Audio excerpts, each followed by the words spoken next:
Welcome. As I said, I'm here at the National Association of Pastor Musicians, and I've been working with the others to help to develop the process, the procedures for this certification process. And Charlotte, you want to say hello?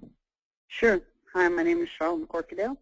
I work with an organization called Ministry Training Source, and I'm excited to be here with you today to share some thoughts and ideas about how to evaluate a portfolio. I had some experience with this activity in Minnesota. I helped the 6 dioceses there develop a statewide certification process. And so I'll be sharing with you some examples from that experience.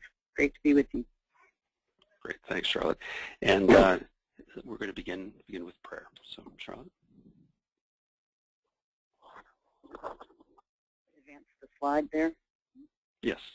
Is the slide not on your screen?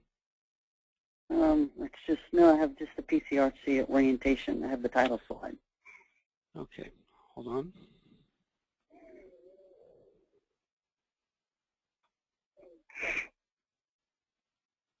Okay. All right. Okay, is that helping? Do you have this? No, I just see now that the title slide is a little bit different, but I'm not seeing that. Is anyone else seeing?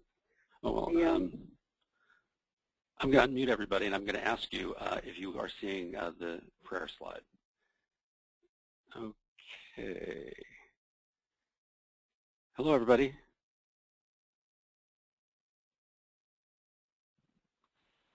Hello?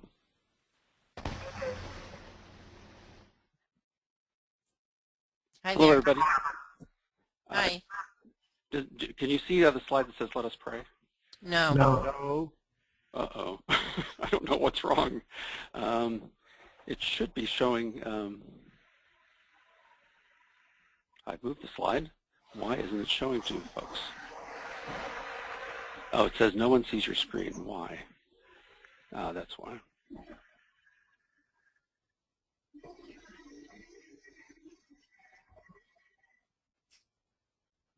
I'm sorry, folks. It's going to take me just a second to figure out why this is not showing my screen.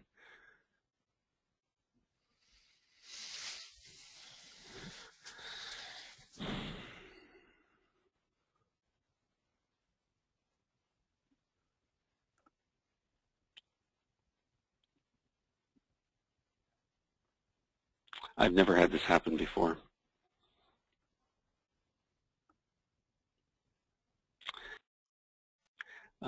And that should do it. Again, welcome everybody. We're going to begin with prayer by Charlotte. I'm going to mute everyone again, and then we'll be back to you in a few months.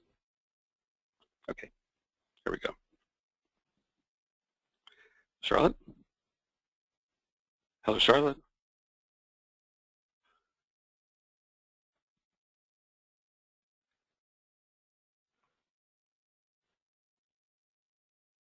Charlotte? Charlotte does not seem to be on the line. Charlotte, I don't know if you can hear me, but you're not here.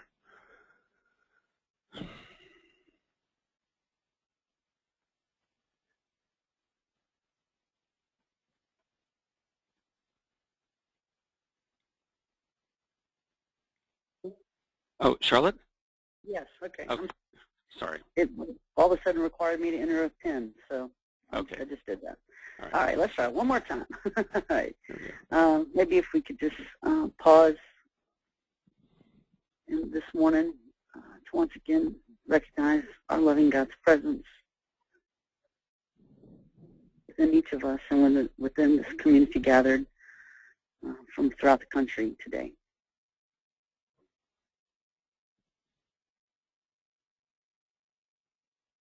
And let us pray. Pour out on us, O Lord, we pray, a spirit of truth, understanding, and peace, that we may know with all our hearts what is pleasing to you, and with one accord pursue what we have come to know, through our Lord Jesus Christ, your Son, who lives and reigns with you in the unity of the Holy Spirit, one God, forever and ever. Amen. Okay. Thank you, Charlotte. Now, I'm very sorry for the blips that we've had along the way here, and we'll hopefully not have those as we move forward. We'd just like to say a word about what we're here to do today, and we're going to be looking at the portfolio element of the certification process for lay ecclesial ministers. The first thing we want to do is review each element of the portfolio that the candidates are going to be submitting to demonstrate their competency in relation to both the common and the specialized standards. So we're going to look at the forest, the big picture of the portfolio, but we're also going to look at the trees, meaning we're going to look at each one of those elements both from the candidate's perspective and from the perspective of the PCRC. Charlotte? The second thing we'll do today, and we're going to do that in a process of dialoguing with one another, is to reflect on how the PCRC, how all of you will evaluate different elements of the portfolio, assuring that it's complete, and how you go about making a decision to recommend or deny certification. We'll also give you a chance at the end to raise questions that you might have as you prepare to evaluate the portfolios.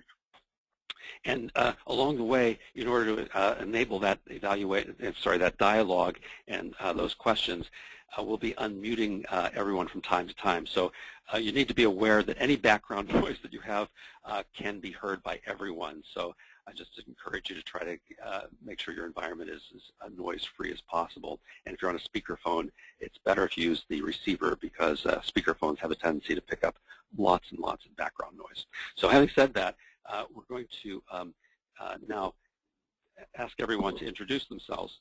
Darn, this thing is just moving without me wanting it to. Okay, now we're going to ask everyone to introduce themselves. What I'd ask you to do is say your name, the organization that you're part of, the ministry that you're doing, your job title there, and just briefly, if you have any questions or concerns that you're bringing with you today, I'd like you to do that too. So I have actually a list of everyone, and I'm going to take you, ask you one at a time if you'll say who you are and introduce yourself to us. So I'm going to begin with Aileen Halloran. Aileen, good morning. Hi there, Mike. I'm Eileen Halloran. I'm a pastoral associate in a parish in Queens, New York. I represent National Association for Lay Ministry. And at this time, I don't have any questions. Okay, that's fair enough. I'm sure you'll have some as we go through it. Thanks a lot. And Barb Legere? Barb? Hello, Barb? Okay, don't hear Barb. Barb, hello, can you talk to us? We're not hearing you. Maybe, I don't know if maybe you don't have a microphone. We'll come back to you. Let's hear from Carol Jadak. Good morning, Carol. Me, Carol Jadak. Hi, Carol. Hi, Mike. How are you? Good. I'm Carol Jadak. I'm a professor of sacramental theology and catechetics at Sacred Heart Major Seminary in Detroit, and I represent NCCL.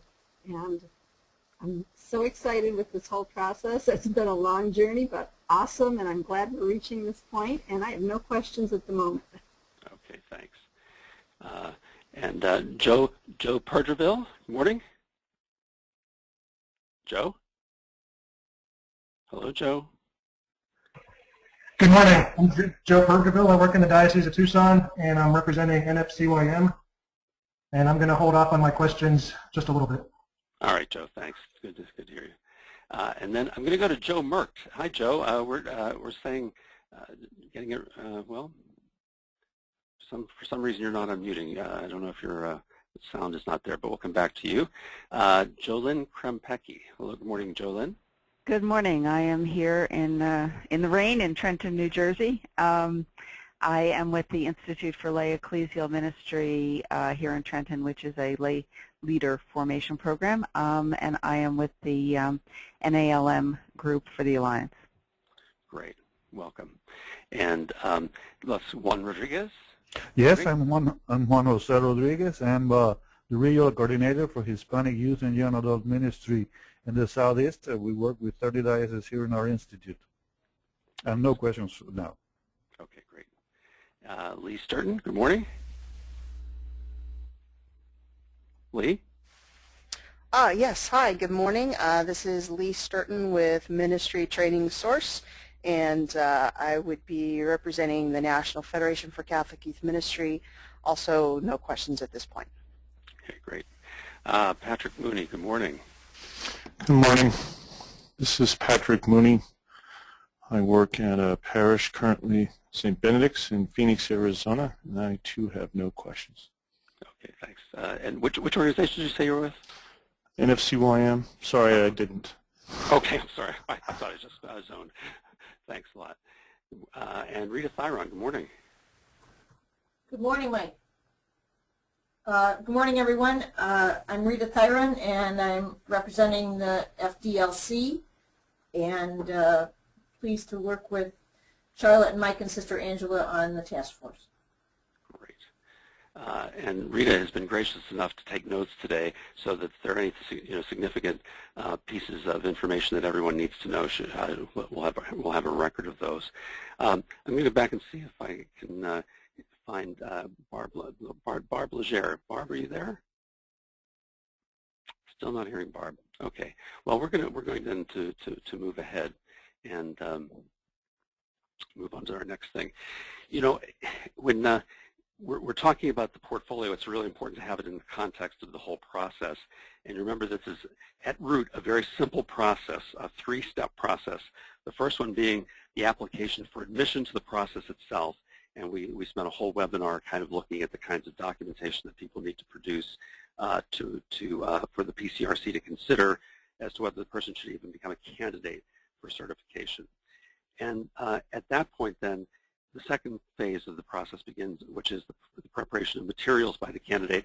And by materials, really, we're talking about the portfolio. So the portfolio kicks in right away when someone has been accepted into the process. So the third element is, in fact, the submission of the portfolio. That is all the documentation that demonstrates competence for ministry, which then is to be reviewed by the PCRC and then submitted to the NCRC and the Alliance Commission itself for decision regarding certification.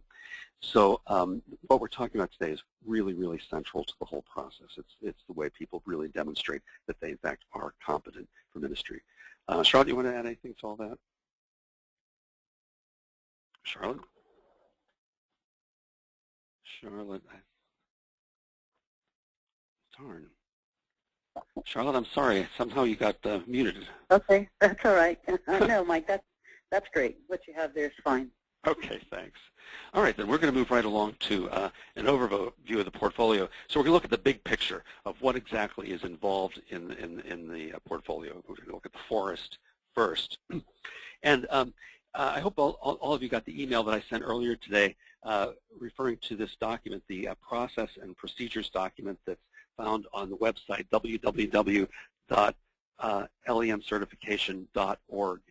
And that document is really a sort of an excerpt from the larger master document, which I also sent you the link to. And most of what we're going to be talking about today is in this shorter process and procedures document. You're going to find that this is also available to anyone that wants to look at it, so they can get a sense of what's involved in the certification process. Today we're going to really zone in on what it says about the portfolio. And if you look on page 18 of that document, you find in the introductory section there sort of a description of what the portfolio is. It's a compilation of documentation that provides evidence of competence relative to the national certification standards. It's a very concise definition of the portfolio that has a lot of important elements in it.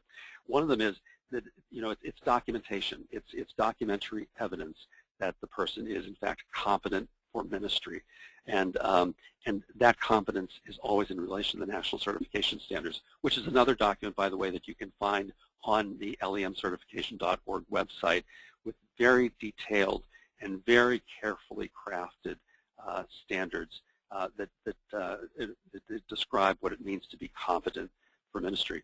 After the portfolio is gathered, it's submitted first to the PCRC, that's you, the Partner Certification Review Committees, for a very careful examination and then recommendation to the NCRC so that it's reviewed by all of the organizations, a representative of all the organizations, and then finally the Alliance Commission is the deciding body, that is, or the group actually grants certification.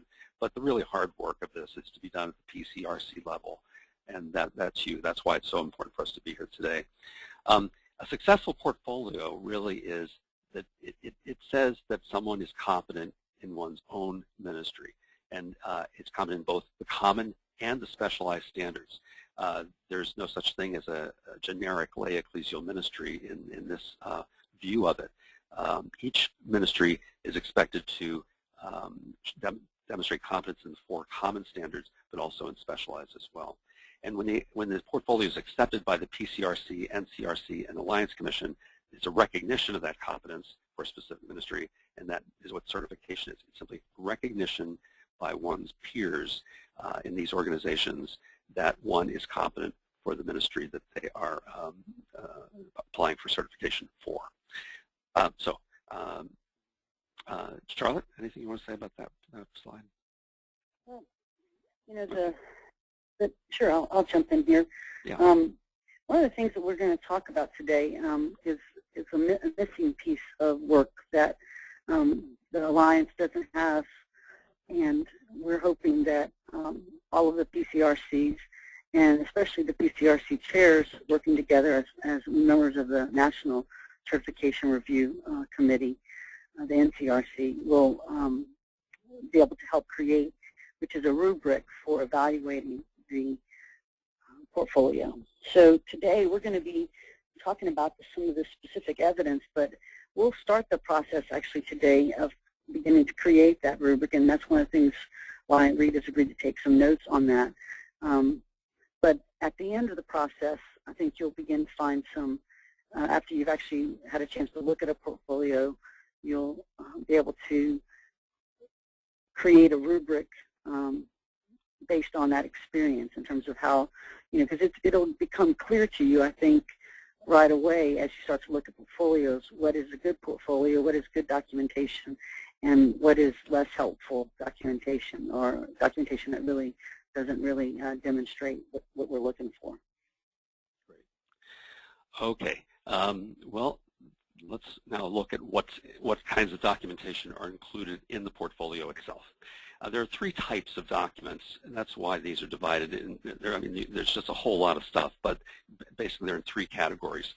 The first one, part 1, is really administrative in nature in a sense. It's the title sheet, which there's a template for. There's a checklist, which is a document that people will be provided. There's a cover letter, which also is a template for. And then all of the initial application materials, which are already done. People have submitted these initial application materials, but then they become a part of the portfolio when it's submitted at the end of the process. Then part 2, and we're going to say more about each of these elements, so don't worry. Part 2 is the documentation of competence relative to the national certification standards. So these are the actual evidentiary documents that people are going to be asked to submit. First of all, the self-assessment, which is quite involved, and there's a form for that, which people will be asked to complete, and also some writing that they'll be asked to do about each of the standards. Then second is evidence of demonstrated competence in ministry. In other words, you know, one of the things that makes certification different from a degree is that you can have a degree but not necessarily be competent. Competent means, can you do this? Not just, do you know this? Can you do it? And we'll be looking for evidence of that people actually can do what they are being certified in the ministry that they're being certified for. And then the third category is evidence of formal education and formation for ministry. So what is what kind of theological background do people have? What kind of education for their specialized ministry do they have? And they need to produce evidence that they've got at least the required amount. And finally, testimony and observational evidence. That is, do others see you as competent? And you'll be asking people, there'll be 3 levels of that, from the supervisory standpoint, from a peer standpoint, and from a subordinate standpoint. And we'll say more about that as we get into it too. Then the third part is the integration paper, where the candidate is asked to put it all together to identify an issue or problem in ministry that they address using all of their competencies in an integrated kind of way. And we'll give you a very detailed description of that shortly, which is also found in the documents. So, Charlotte. So if you go ahead, I think you have to do another click so it animates the. Oh, okay. There we go. There you go. So in terms of the big picture issue, I think we need to understand that all of those different elements that Mike just explained and that you see on the screen work together to form a clean and clear picture of someone who's competent in the national standards and competencies as they're documented. So they all work together. And so I think that's an important thing as you begin to think about helping someone as PCRC members, you know, in terms of advising them and helping them create a portfolio, and then also in terms of evaluating it, that these pieces of documentation all work together. In research, one of the things I have an opportunity to do at different times is I'm a researcher for different ministry settings and that sort of thing. And when you're trying to determine, especially when you're doing qualitative ministry, if something is true or not, if the information that you have, if it's proving the point that you want to make, you have to actually have what's called triangulation, where if at any time you have at least 3 pieces of information that all say the same thing or support the same thing, then you can begin with clarity and assurity to be able to say, yes, that is true. The same thing, if you apply this image to our portfolio, the same thing is true here, that all of these pieces fitting together give you that clear picture. And so it won't just be, you know, someone might have a great integration paper and the rest of their portfolio is very lacking. And really what you're looking for is that all of these different pieces of evidence that are in the portfolio work together to give you that clear picture. And so you're looking to make sure that's the case, that even though one part is really good, or the reverse of that, maybe there's 3 elements, self-assessment's great, they have all the other pieces of information, but their integration paper, for example, is relatively poor. And so you begin to ask yourself, how do these pieces all work together? So we'll talk a little bit more about that, but in some ways that becomes a judgment call for your PCRCs as you look at this. But you want to say, is the documentation here giving us a clear picture as we look at it all and together, not just the individual pieces, but we look at all the pieces and the whole. Is that work all together? Okay, Mike. Thanks. Well, I'm not going to say which one of these is Charlotte and which one is me, but we're going to try to look at the portfolio from 2 different perspectives. I, from the perspective of the candidate preparing the portfolio, and Charlotte from the perspective of the PCRC members, which are helping and evaluating, although I suspect both of us will have comments on both, but that's the basic way we've divided this up. I'd like to think of Judy Collins singing, you know, I've looked at clouds from both sides now, and it is important for us, I think, to look at it from both perspectives so that we can get a sense of how to help the candidates the best. So, you know, when we talk about a portfolio, we're talking about demonstration of competence. And as I said before, that always has to be understood in relation to the national certification standards. Those are the norm against which competence is understood. So the portfolio provides evidence of competence for ministry based on these 5 standards. Now, these first 4, human, spiritual, intellectual, and pastoral, are the pillars of formation that were put forth in the bishop's document, Co-workers in the Vineyard of the Lord. And those are all of it. We had certification standards previously that were organized a little differently, but they're basically similar to what we had before, except now they're 4 instead of 5. But now we've made 5 again because in addition to those 4, we also have specialized competence. So each ministry has a set of specialized competencies that form a standard of its own. And so when we talk about demonstration of competence, it's always with respect to these 5 standards. There's, again, as I said, there's no such thing as a generic lay ecclesial minister, only a lay ecclesial minister with a specific ministry, specialized ministry. And so Oops. Yeah, so we're going to be asking what's involved in preparing each element of the portfolio for the candidate. You know, if I'm the candidate, what do I need to do? What do I need to be paying attention to as I go through this process? And what are the roles of the various people who are going to be working with me in preparing the portfolio, including the members of the PCRC, including the mentor or advisor, rather, including supervisors and other people who sort of going to help me to kind of pull this together. Charlotte? So I'm thinking that all of the organizations are doing this the same way for this first round of candidates. I forget how many total we have as a whole alliance group, but I know that FCYM has 6 and NOM has 7 applicants. Carol, do you know how many NCCL has? She's not on. Wait a minute. I've got to get her unmuted to ask her that. Okay. Okay, there we go. Carol? Carol? Okay, in a word, no. Okay. Sorry. All right. I think they had 2 or 3, and I think, Mike, how many did y'all have? Well, we have 10 or 12 in the pipeline already because we've been doing certification, so we're sort of reorienting. We only had 1 new applicant in addition to the ones that we already have.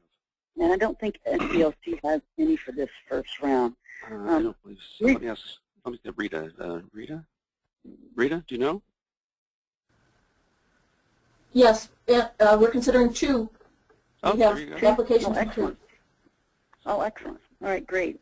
So then the organizations each have some applicants that they'll have to review first. And if those people end up becoming candidates, part of your role this time will be to help prepare them to do their portfolio.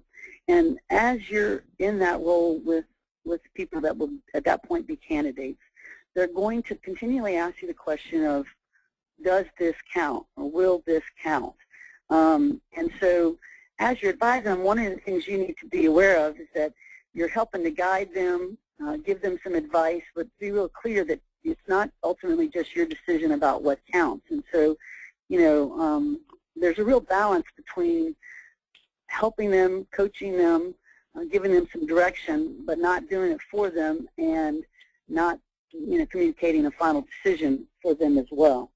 So you're there as an advisor to help them do this. And then after they've completed the portfolio, then you'll go through the process of evaluating this and make a decision and communicate that. So that's kind of what your job will be as you go along this process. But I have to say that the other, you know, if I put a 5th bullet point there, would be at the end of this, I think it would be very important for all the PCRCs to come together and evaluate that experience. What did we learn? And what did we learn that makes a good self-assessment? What did we learn as we're looking at the ministry evidence that's provided? What's helpful? What do we want to give advice to for the future? Because that was really our experience in Minnesota. We really didn't create a rubric till we had the first round completed because at that point we didn't know what we didn't know.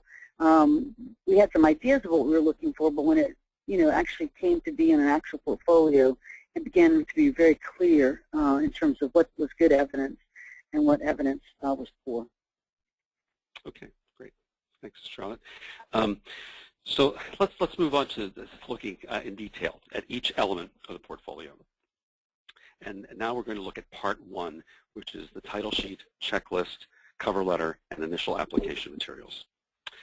The master document, which I sent you a link to earlier today, has templates for all 3 of the first items on this list. And in that document, you'll find the title sheet on page 96 of that, and that's section 3.7.1. And really, it's just fill in the blanks and make a check mark. It's really pretty easy. The second element is the cover letter, and again, that's on page 97 of the master document. It's a sample, and people can simply use this template, or they can adapt it to themselves. But it's there for them to use. And then the checklist is 3.7.3 on page 98, and it's simply lists in detail with a check mark allowed for each item to make sure that they've got every single item that ought to be in that portfolio. And it's really a helpful tool for the candidate and for the PCRC members to make sure that everything is complete. And then finally, all the materials that were submitted with the initial application to the certification process. So that all simply folds over into the portfolio, and it's already done, so that's not difficult. So these items are simply to make sure that everything is in good order. Okay, Charlotte?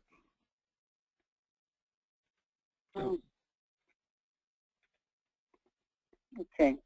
I don't think, yeah, okay.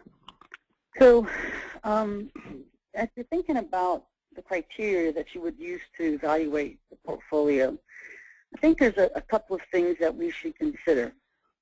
One is completeness. Is everything there?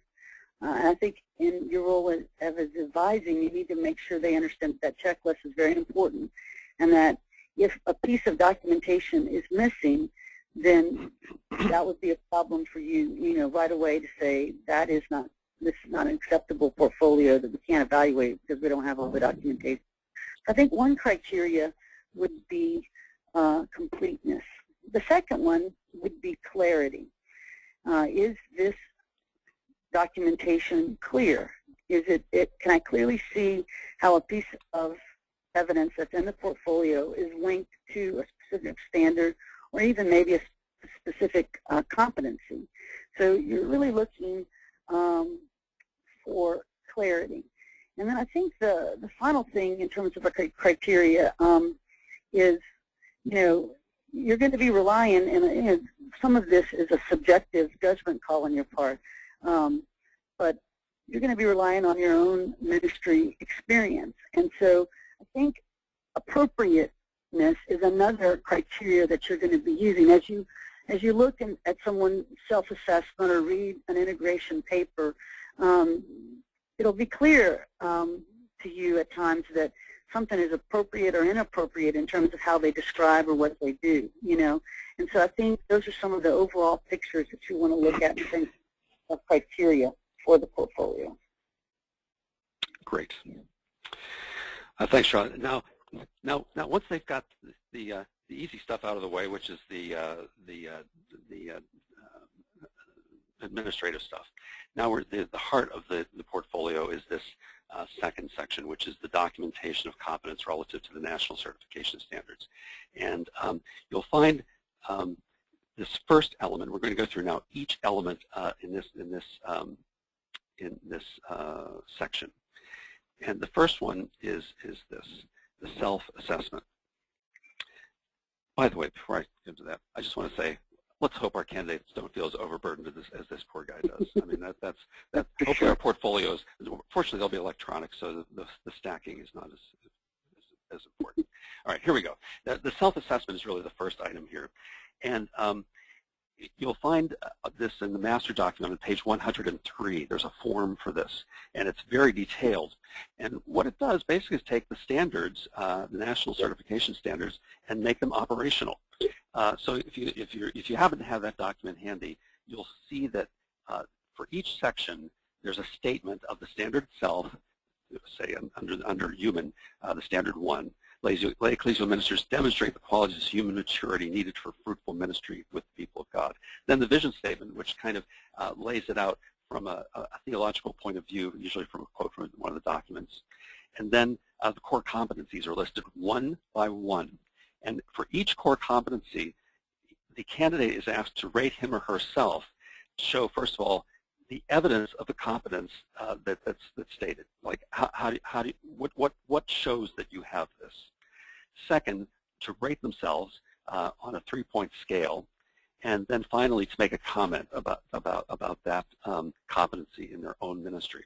So they've got to kind of wrestle with each one of those.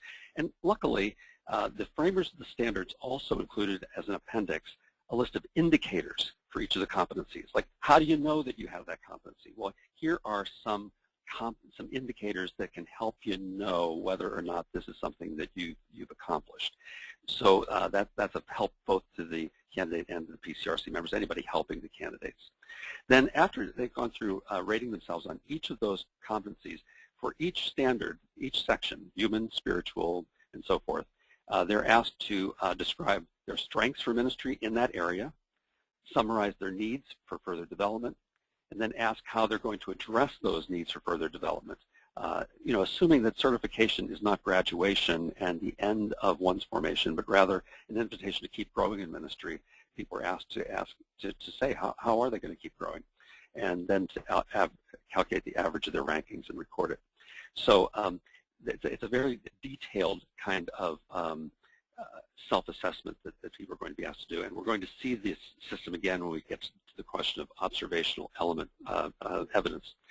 So there's also another document that candidates are going to be given called the Ministerial Development Planning Worksheet, which they can then take after the self-assessment to make themselves a plan. This is because if they do the self-assessment right away when they become candidates, they can also plan to fill in any gaps that they need to complete before they submit the portfolio. And this is a tool, the Ministerial Development Planning Worksheet. It also is a great tool for them to continue their formation even after they're certified.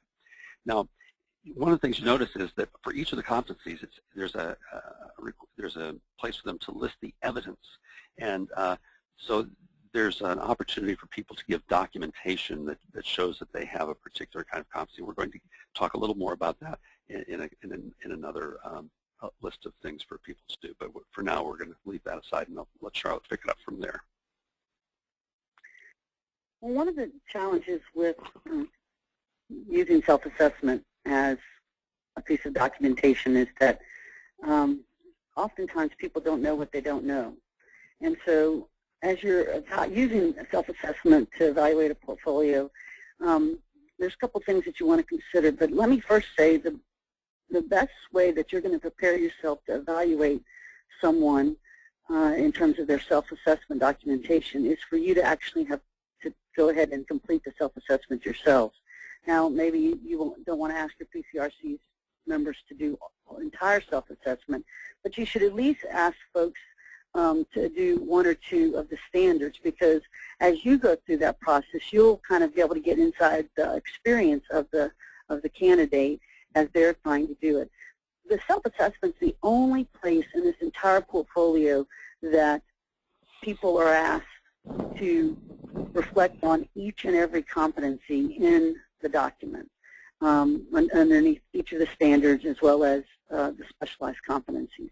So that's really important for you to know. I mean, this is going to be, as you evaluate, the self-assessment is going to be a real view for you into the ministry and the strengths and the weaknesses of the candidates. I think you'd be looking for a couple of things as you evaluate that. One would be some type of balance. And what do I mean by that? Well, you're not really going to be, if someone gives themselves a high rating on every one of the items in the portfolio, then you begin to say, maybe they don't know what they don't know. Because that tends to happen, especially for people that are newer in ministry. They tend to rate themselves higher because they don't know what they don't know. Whereas people who've been around in ministry for a number of years tend to have a much more balanced approach as they go with the self-assessments, because they begin to understand what they don't know. And so I think you're looking for balance in that. I'm not saying that, I guess what I'm saying is that you want to make sure that someone, is kind of giving you an honest assessment of their strengths and weaknesses. And if they're strong in everything, it might tell you that they really aren't as aware of themselves as they think. I mean, you kind of use the old tactic that you have when you apply for a job and someone is interviewing you. A good interviewer will always ask the question of, what's your area of growth? What part of this job description will be the area that will challenge you the most?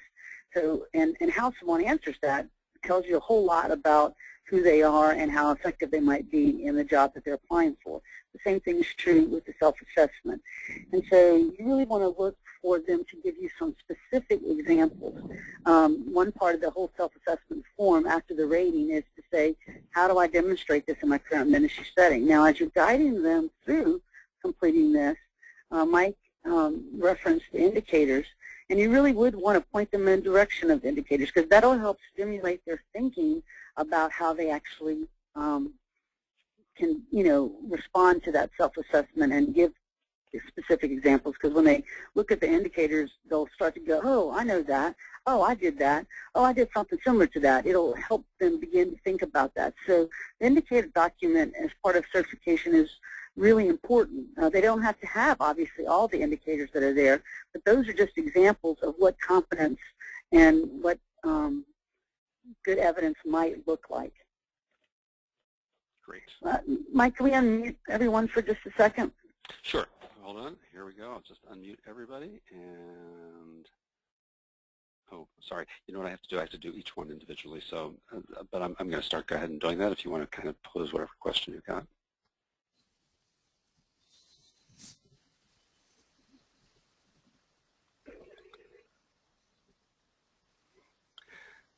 Okay, we've got just about everybody, Charlotte.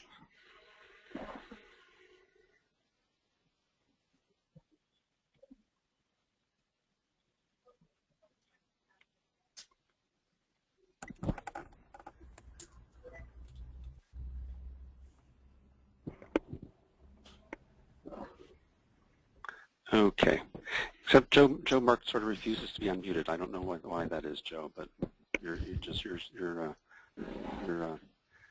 yours will not unmute.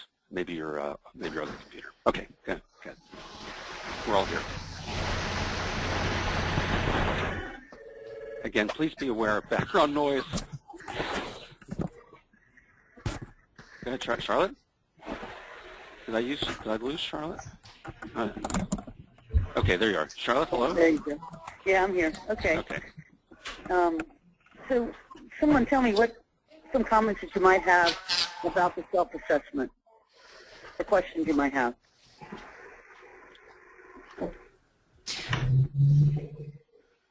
Anyone? Charlotte, this is Eileen. I don't know that I am fully aware of all the aspects of the self-assessment, so I think I would want to do it myself, and then probably would have questions after that. Okay, great. I think that's a really great comment. Go ahead. Charlotte, this is Jolynn. I'm going back to the criteria for evaluation, and two that were mentioned are clarity and appropriateness. Whereas I see that completeness is evident, clarity and appropriateness are very, as was mentioned, subjective. Would those two things be grounds on which somebody would be turned away? And how can that be standardized? I would think for sure that would be grounds for someone that would be turned away. And how can that be standardized is a good question. Well, one thing that is really important is that as you're reviewing portfolios for individuals to bring up questions or concerns they might have about appropriateness and use the wisdom of the group. If everyone reads that and goes, oh, that's just not the way, you should, that's however they, evaluated themselves. For example, I think sometimes this works better if you have a specific example. If you were to look at just the first standard and the competencies that go with that. So, for example, maintaining a healthy lifestyle and a reasonable balance among, this is competency 1.5, and the legitimate claims of family, community, personal relationships, and ministry. Mm-hmm. Now, that's pretty subjective. What is a healthy lifestyle and a reasonable balance? Well, if someone says to you, in their documentation around this, well, I really work 60 hours a week, and I have more calm time or I have more vacation than I can ever take, that makes sense as to the fact that might be something that's not in real balance, you know what I mean? Versus someone that says, I honor Fridays always as a family day, or family evening, so I never schedule anything on certain days of the week in order to maintain some time for my family and that sort of thing. So part of what you're going to be looking for is group thinking on this. I think you'll find just, as you go through subjective evaluation, that, each of us will have different definitions of that. That's why I think it's critical that this is done in concert with one another. Mm-hmm. That's helpful. As far as the appropriateness, with regard to clarity, I might have missed it, but I don't see anywhere where the applicant would note if English is first or second language, and if it's not the first language, clarity may be not their strong suit.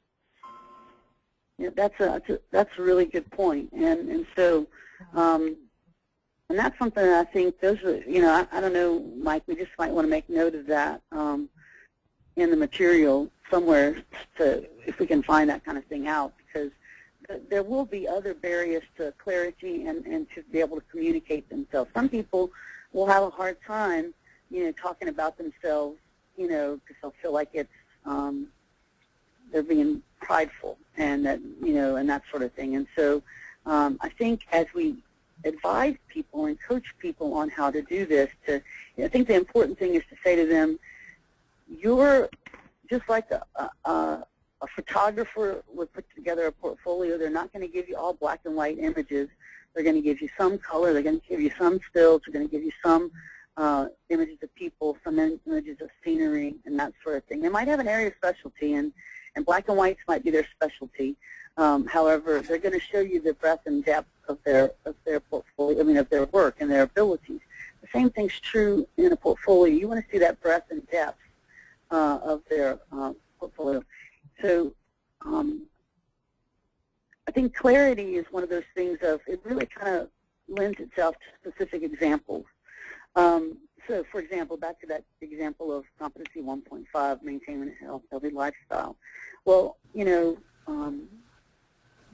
if they rate themselves high, but they don't give any specific examples of how they do that, then you begin to know that that's something that is a question mark. Or if they rate themselves high, and then when we get to the testimony evidence in just a moment, and everybody else rates them very low on that, then you're not getting that triangulation that I was speaking of earlier. So those are very good questions, and that is the challenge you're going to face. As you create the rubric for that, you're going to begin to say, we're looking for these types of things, and that's, and you want to be able to name those types of things as you begin to build that rubric for your PCRC and for the NCRC. Can I also just add that, specifically the question about language, the documents are not the only way we're going to know the candidates. I mean, there's requirements that someone from the PCRC actually has a phone conversation with the candidate ahead of time, and that will help to reveal a lot about the candidate to the PCRC as well. And then I think it's incumbent on us to make adjustments to deal with the individuals that are applying for certification, so that everyone is able to work through this process in a way that's appropriate for them, as well as clear to us about their competence. Mainly about competence, not fulfilling the requirements, in my view. And so I think we want to give people whatever they need to help them to do that.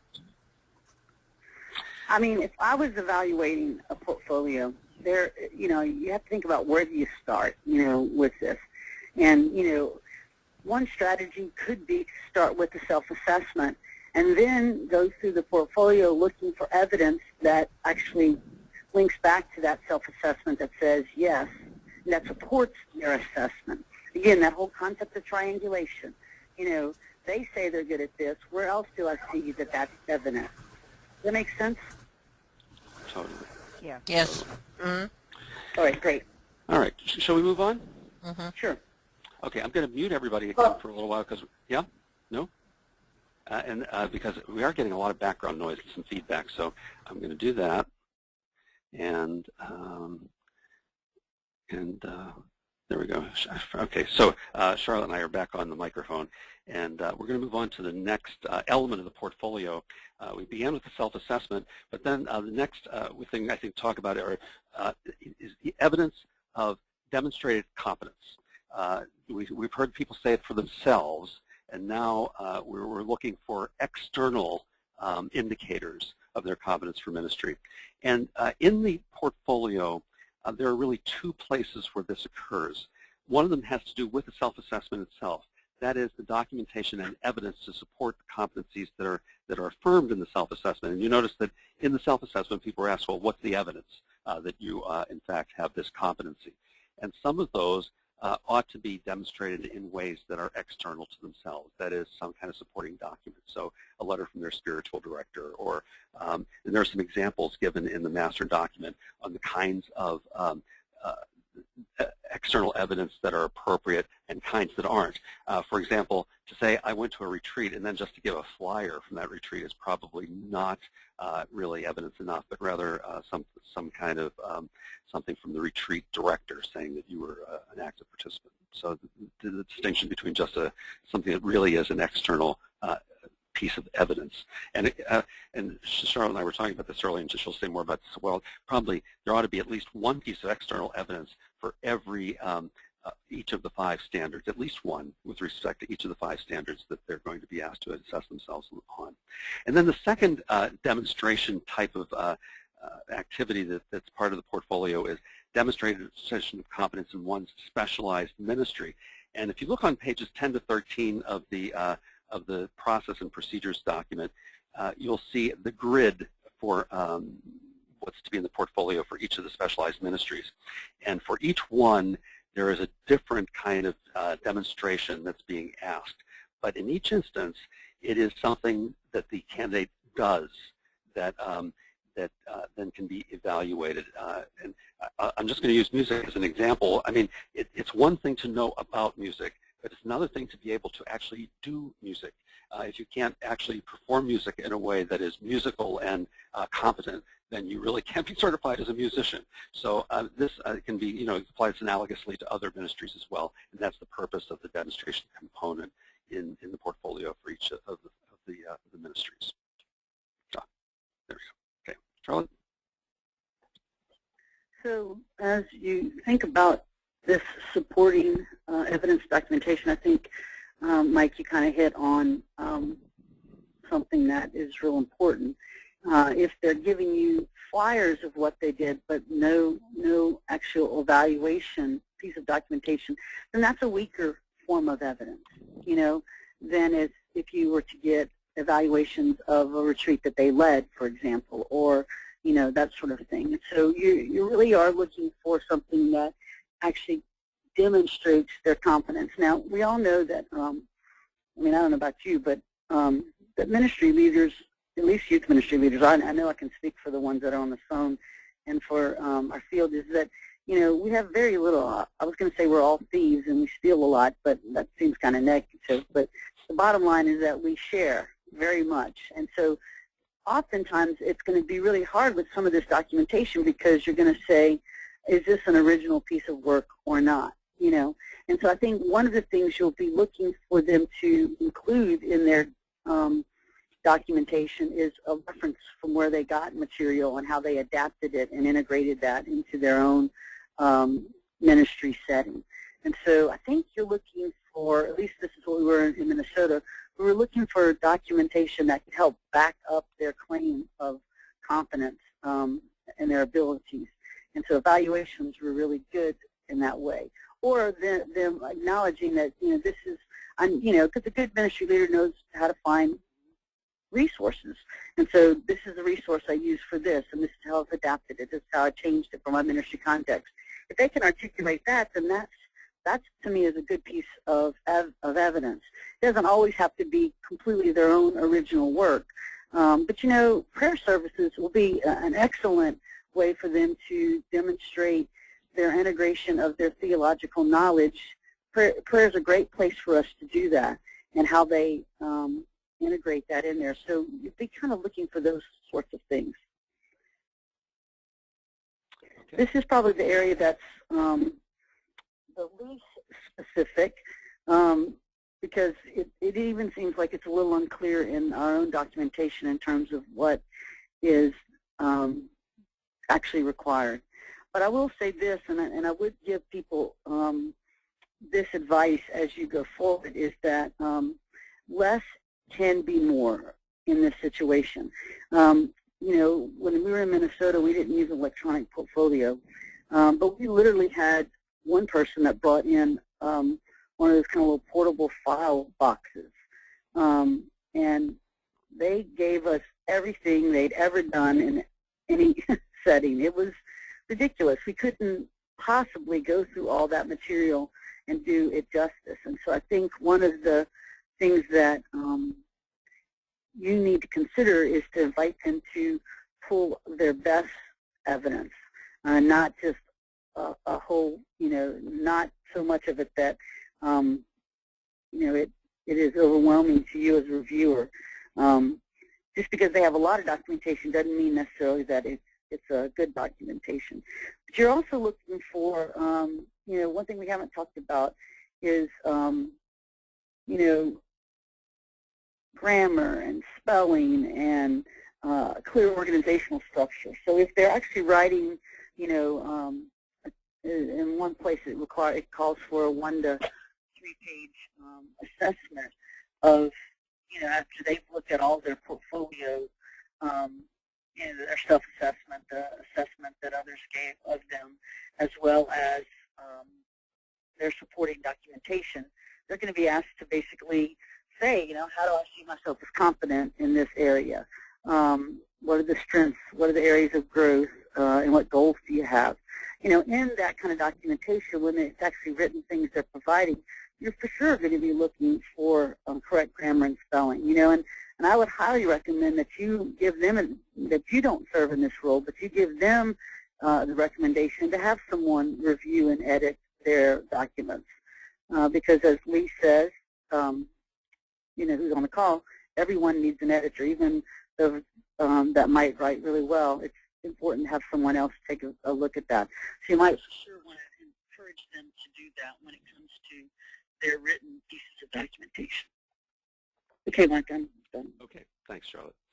All right, then the next piece of the portfolio we're going to look at is evidence of formal education, and that's supposed to be formation for ministry. I'm sorry, the word education twice, education and formation for ministry. And again, if you look at the grid on pages 10 to 13, you'll see the requirements for each organization. And in some instances, it's theological education only, and in some instances, it's theological education plus education for one's own specialized ministry.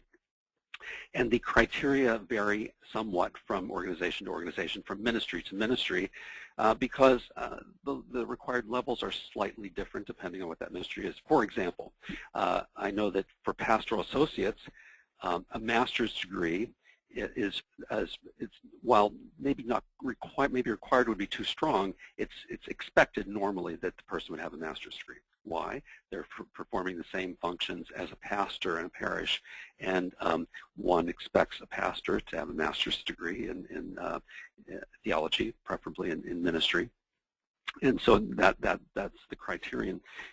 Whereas for a music director, there's an expectation that all 7, there would be at least 30 hours of education in each of the 7 core theological areas.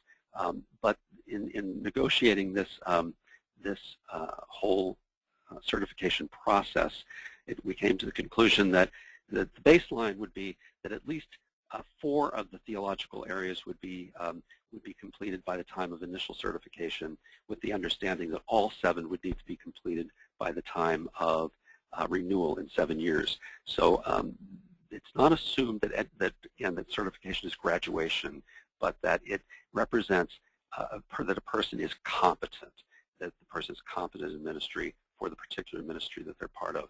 So there's theological education, there's specialized education. They've got to be able to document that with transcripts and so forth, ways of showing that they've completed the numbers of hours that are stated there. Now let me say something about hours as well.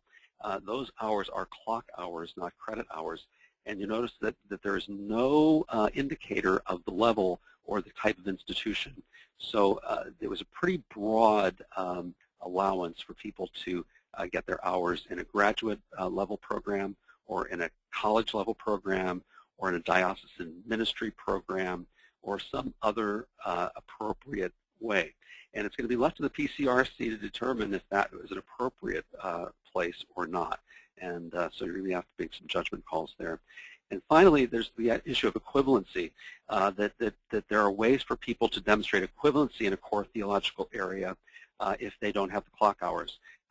For example, a class or a seminar or a paper that demonstrates that in fact they have the theological competence in that particular area. And I'll hand it over to Charlotte. Equivalencies are going to be the biggest challenge that you have in terms of consistent evaluation. Because, you know, in many ways you can't say that anything is equivalent to a master's degree but a master's degree. Or, and so you have to ask yourself the question,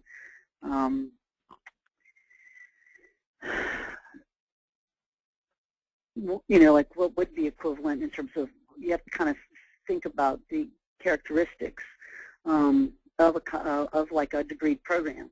Well, one, it's a curriculum that is provided by the institution, so it's not something that you just self-select completely. It requires attendance, and it happens in a group, and there's discussion and that sort of thing. The level of teachers, the people who are teaching it have credentials and that sort of thing as well. And usually in those settings, there's also assessment. And so if you go to page 21 of the procedures document, where it talks about section 3, evidence of formal education and formation for ministry, it explains there the kind of things that people would be required. You know, if they have transcripts and that sort of thing, of course, that information is all included. But one of the challenges we found in Minnesota, especially with transcripts from colleges and universities, is that it wasn't always clear what that course might have been referring to. You know, because some of the titles for courses were quite generic, and so it was hard to know what was included in that. So in some situations, especially if someone is not providing you with a completed program, if they're saying, well, I've taken 4 graduate level courses, or I've taken undergraduate level courses in these areas, you might want to make sure that they provide some supporting documentation that shows, especially if it's a, you know, if it says Introduction to Scripture, well, you kind of know what that's going to be. But if it says, you know, something that is much more difficult, you know, review of, you know, our church's theological tradition, what was included in that? Was Christology included in that? Ecclesiology? What was actually kind of included? And so you might want to be encouraging people to provide some documentation that shows what was in that program. If you look there on that page, it says provide titles, brief description of courses, workshops, internships, other educational formational experiences, with names of instructors, dates attended, etc.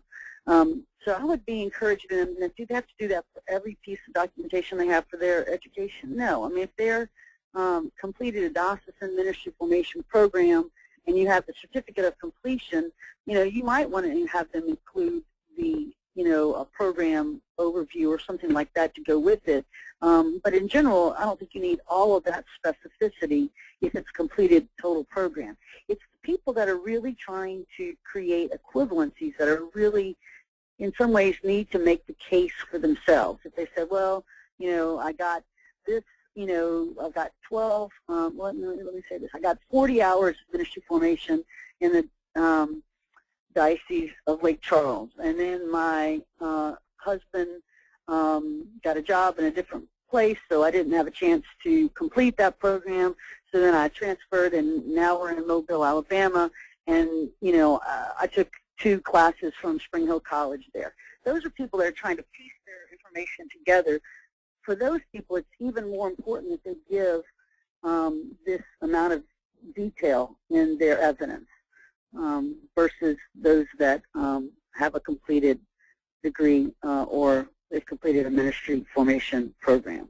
If you look there, it says, unless otherwise stipulated, certification requires a minimum of 20 hours each, or a total of 80 hours of instruction in at least 4 of the following core areas: basic doctrine, Christology, scripture, church history, ecclesiology, worship and sacraments, moral theology, Christian living. You know, one of the things that we found was that one particular candidate in Minnesota, you know, all of their theology was, theological formation was in Scripture because they really liked Scripture. And so they took a number of Scripture courses, and they had actually the number of hours that were required, but they didn't have any Christology that we could see in any ecclesiology. And so we had to kind of go back to them and say, you need to tell us where these things are evident. So as you're coaching people in this area, you want to also make sure they understand that they need to show that broadness of their education, that it can't just be in one specific area, that it's got to be broad. Does anybody have any questions about that? Can I just suggest, if you have questions, that you raise your hand rather than open up all the microphones, because there's just so much background noise this past time. And I see Patrick Mooney with his hand up, so I'm going to unmute him. Patrick, hello? Patrick? Patrick Mooney? Hello? Hello? Yes, did you have a question? I did. Charlotte, I'm just trying to identify the page or the location of where the theological evidence is. That's page 21 of the procedures document, the one that's on the lemcertification.org website. Okay. And I want to at least throw this question out here. It's kind of an interesting one. My time in the Diocese of Monterey, I was part of the diaconate formation program and had an opportunity to be a part of the leadership of that. And we would do interviews and talk to potential deacon candidates. And every so often I'd run into, quote unquote, a natural theologian. The name stuck because one time we ran into an individual and they reflected that they were a natural theologian, and that's drew me curious, and we asked, well, what does that mean? And they told us that, well, whatever event or activity that I'm faced with, whatever concrete reality, I just reflect God and then I move on. I thought that really interesting, and I think there's a perspective out there with that kind of notioning, that there's a belief that, there's an unvalue or a non-value or anti-academic, whatever you want to call it, in regards to studying theology, and the belief that one needs to pursue that with any sort of fervor. So I'll stop there. Thanks, Patrick. You made me think of a great example of what an equivalency might look like. Many deacon formation programs across the country require their wives to participate in the program as well. And oftentimes the wives don't get a certificate of anything, they just have attended. And oftentimes the wives don't have to maybe do any of the actual assessment, but they're just part of that whole experience. Oftentimes you might have some of those folks that actually are involved and engaged in ministry themselves. And so someone might say, well, I attended this 4-year formation program with my husband, and I want to count that. Can you count that? Well, this is how I would approach it. I'd say, sure, give me the information that you did, but then you need to articulate for me in a couple of different short papers how you understand Christology and how how you can reference church teaching relative to that, ecclesiology, scripture, etc. So when you're thinking about equivalencies, the burden of proof is usually on the candidate to offer that. And so, where it says maybe papers could be given, for folks that, are trying to make an equivalency, I think that is something that would be real important. And I think each PCRC, we'll have people who have master's degrees and or doctorates in theology who can help evaluate that type of writing. Any other questions about this? There are no other questions going up on the screen, Charlotte. I'd just like to kind of comment on something about this. One is that, you know, for most of these ministries, a master's degree, in fact, is not required. What's required is a certain number of hours in each of the core disciplines, and so in organizing the documentation for those, I think that's probably the best way for people to say it, so it's clear to the reviewer what exactly they've had by way of background. There's also an error in here. And on page 21, it says 20 hours in each of the core areas, and actually it's 30, because if you look at the grid, you see that for all of these various ministries, it's a minimum of 120 clock hours in 4 of the core disciplines to start, with a total of 240 by the time of renewal, which is all 8 of the core disciplines. And those disciplines are listed on page 21 in that paragraph. The disciplines in which people need to have those hours of formation or some kind of equivalency. Nice thing about the equivalency too is that the equivalency is stated with respect to each of the core areas. So they've got to show that they haven't had that, how they can show that equivalency. Not so much in a program, but in an alternative way of demonstrating. There are other ways than taking courses. You know, equivalencies are the biggest challenge that we're going to have, and so, but the important thing is that you're not trying. The goal of this is not to exclude people, but you're really trying to include people who are competent in this process, and so helping them figure that out is really important. But you know, I had one gentleman in Minnesota tell me that he read every theological book that's ever been written. Now, I thought that was pretty hysterical, just because. You know, and actually, you know, because how can anybody read every theological book that's out there? But the point that he was trying to make is that he was well read, and actually, the man did know his theology. You know, because we were kind of having conversations about that as part of the interview process that we did. The challenge, though, is in that particular situation, even if they're self-taught, it's hard to say that it's an equivalent to any kind of program, because all that was self-selected. On his part, and he never was asked to formally be assessed on that knowledge. And so I think those are the kind of situations that are going to provide the most challenge when someone has really no formal education to attach to. And as you're reviewing applications, I think it's really important that that kind of thing be caught early on. To say to someone, look, it looks like you got everything, but you don't quite have this, and so until you get this, we don't want to allow you to enter into candidacy, because you're going to have that before you can actually finish and complete your portfolio. Absolutely. Ken Johnson Madrigal makes a really good point here in our box, and that is that the indicators that we referred to earlier can assist the candidates with regard to demonstrating their competency, even in the theological area. I mean, because it's not simply about taking courses; it's about being theologically competent, and that's the more important thing that we're trying to get at in this whole process. Okay, I think we need to move on because our time is really running short. The next element in the portfolio is testimony and observational element. Now, thinking back to the self-assessment, that same basic form has been adapted for use by your pastor or equivalent or other supervisor, by a peer or colleague in ministry, and by a subordinate, someone who has worked with you as a volunteer or as a staff person who's being supervised by you. And each of those three is to complete basically the same kind of format that matches your self-assessment and rate you as a competent or not on each of the standards. Now, for each standard, the person is asked either, I affirm that this person is competent, I affirm with reservations, or I cannot affirm. Then they're asked to explain.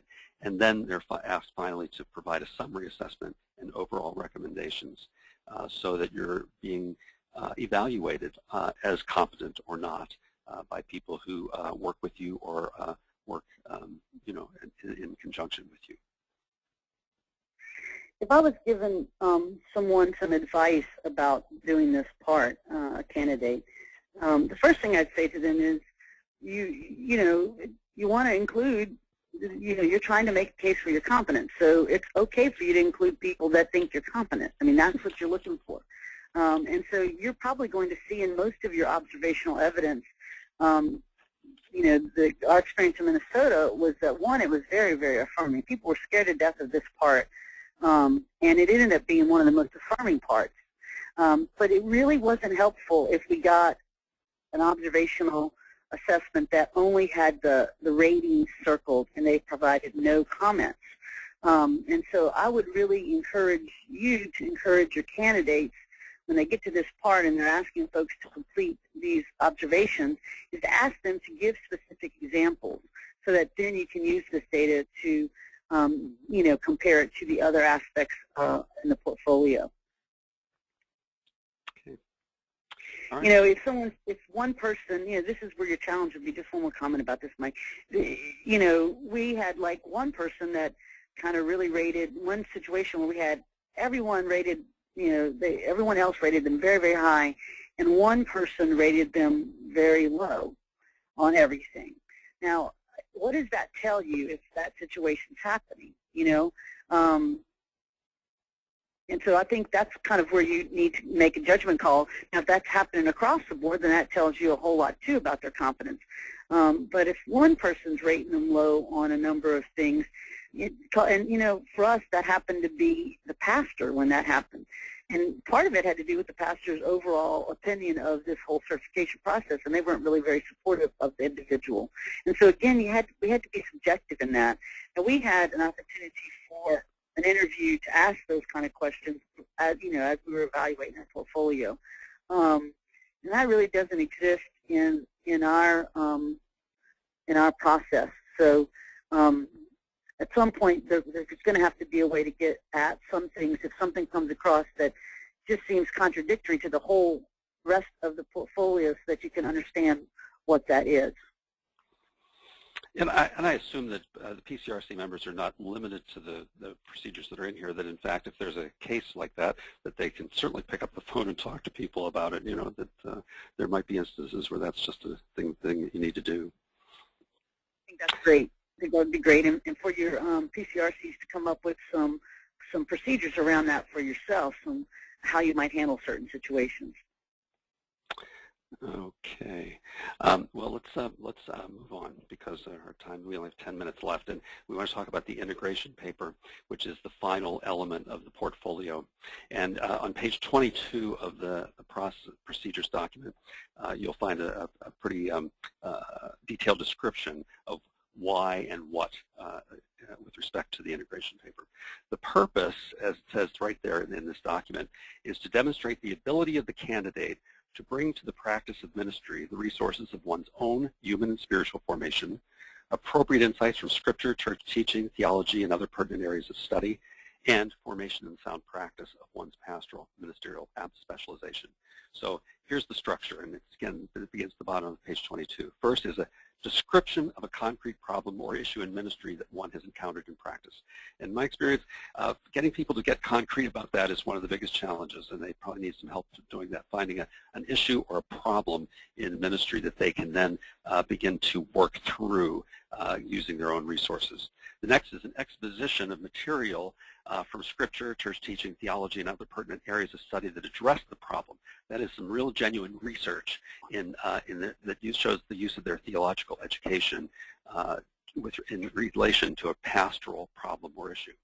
And then the next is application of those insights to the problem or issue in a genuinely useful way, and then a resolution of the problem or issue that reflects sound practice of one's pastoral ministry. So there's the integration, looking at something concrete, applying theology and church teaching, applying one's own pastoral experience, and then reflecting finally on how one's own personal and spiritual formation can help you to deal with the problem in ways in which the issue challenges you to further personal and spiritual growth, applying all of the formation to something that is a real and live issue in one's own pastoral ministry.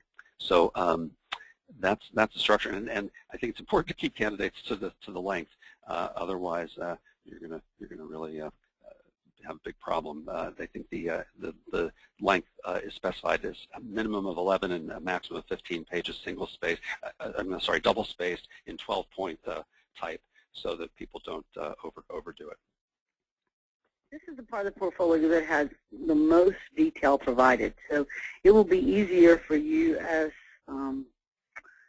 PCRC members to actually evaluate this piece because of the amount of detail that's on the pages that Mike just referenced. In this part, I think you're looking for, again, some kind of clear organizational structure to the document. I mean, this is basically a theological reflection, that they're doing on some aspect of their ministry. And so you're looking for that, can they take an idea and form it and then draw a conclusion and have it make sense?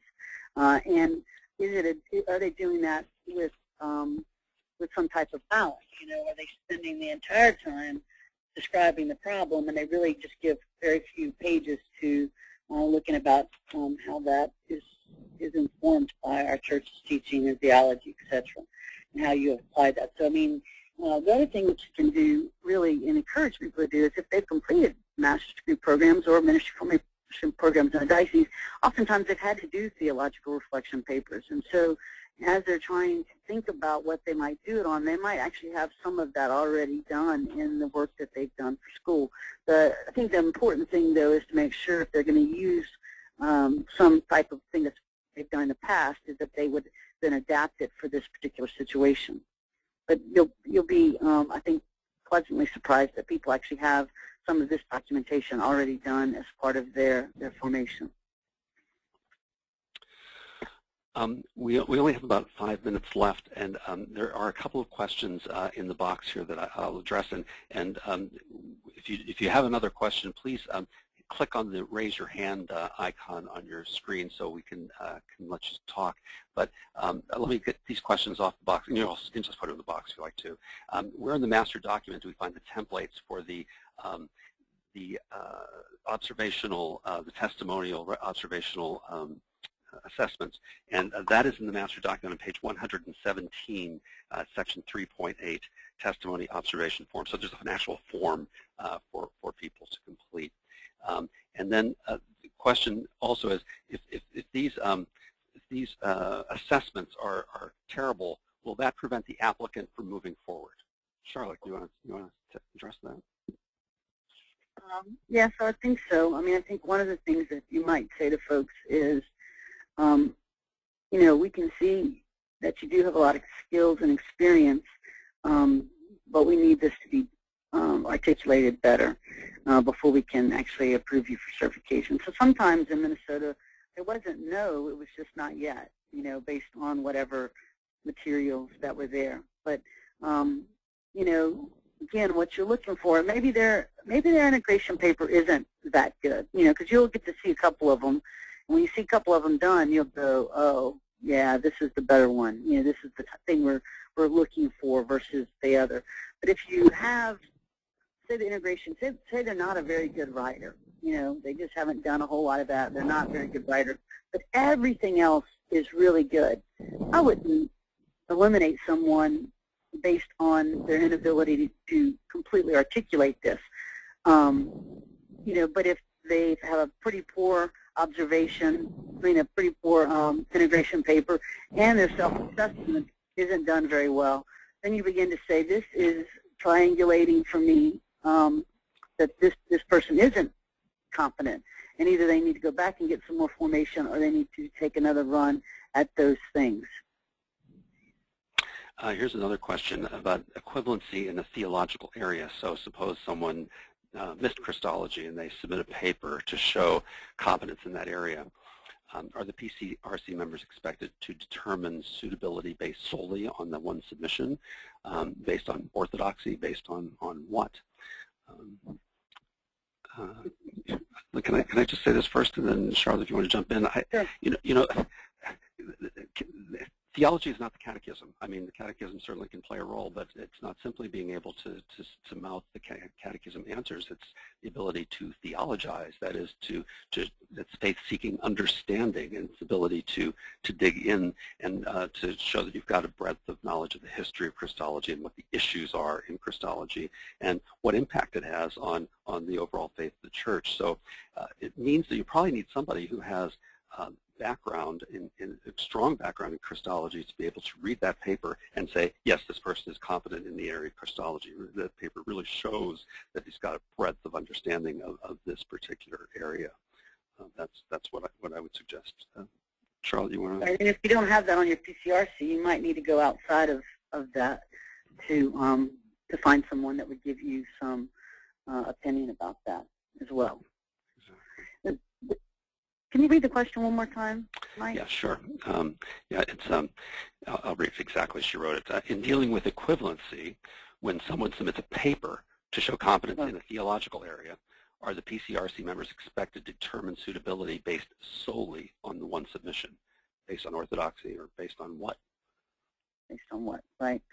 You know, one of the things I would be looking for is, if they were to do that, is who and what are they referencing? Because I think that will tell you a whole lot. If they're only referencing one particular type of source, then that tells you something. If they don't integrate references to our church's teaching and tradition, then that tells you something as well. So I think one of the things that you really want to look for is, you know, referencing and where are they getting their information that they're trying to articulate to you. You know, with the broad range of theological viewpoints in our church today, this gets to be a very sensitive topic. And again, this is where I think it's critical that your PCRCs, if there's some question, that you talk through that and you get the shared wisdom of the group. Well, I'm afraid we're sort of out of time, Charlotte. There are no questions remaining in the box or no hands up on the screen. So I think it's probably time to wrap it up. Any last comments from you? Yeah, I want to say that, you know, this particular webinar was a little bit more difficult to do than the last ones, because I felt like we had, with this one, there's a lot of open-ended, unanswered questions in this. And so I just want you to know that we're aware of that and that we really are going to be relying on you as PCRCs, the Alliance rather, is going to be relying on you as PCRCs to really begin to look through this as you go through this first set of portfolios, to really say, this is what good evidence looks like, this is what poor evidence looks like, and write that down and document it so that your PCRC chairpersons can go to the NCRC and say, this is what we've discovered, so that they can write a rubric that will guide us in the future so that we can have some consistency and clarity. As we move through this process, we will get better and better at it, but the reality is that the Alliance at times is making this up as we go along. And so we have to be kind of patient with that and do our due diligence to try the best we can to evaluate people with objectivity as we look at their materials, but to be recognized that this is an ongoing process of us coming to understand how we really go about this process. And so I just want to thank you as someone who's worked with this project from the beginning, that thank you for your willingness to live in the chaos and the unknown and help the Alliance chart through this process. We're very appreciative. And thank you, Charlotte. You've really brought a lot of great insight to this whole process and how people can work with it. I just want to call everybody's attention to there will be an online evaluation that we'll send you a link to. And also, the recording did take. So there's a little messy at the beginning, but we got after the first 5 minutes, everything is recorded just fine. So that will all be available to people who may not have been able to participate today. So thanks to everybody for your good work, and we'll look forward to continuing to work with you. You'll be hearing from us very soon. This is Mike McMahon and Charlotte McCorkdale. Thanks a lot. Bye-bye. Bye.